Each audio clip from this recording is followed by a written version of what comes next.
নবী সাল্লাল্লাহু আলাইহি ওয়াসাল্লাম বলেছেন চোখের বদনজর এমন সত্য যে একটা উটকে এই রান্নার ডেকচির মধ্যে ঢুকাই ফেলতে পারে।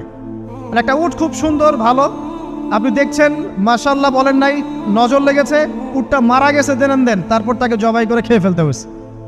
একজন সাহাবী গোসল করছিলেন, গোসল, এটা হাদিস সহিহ, এই আলেম ওলামা যারা আছেন তারা জানেন যে এই হাদিস সহিহ।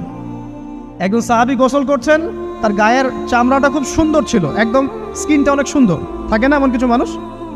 আচ্ছা, এখন আরেকজন সাহাবী এই গোসল দেখছেন দূর থেকে, দেখে বলছেন যে কি চমৎকার তার শরীরের রংটা, যেন কুমারী নারীর মতো, অনেকটা এমন একটা কথা তিনি বলেছিলেন। সাথে সাথে এই সাহাবী অজ্ঞান হয়ে পড়ে গেছে। কোন সাহাবী?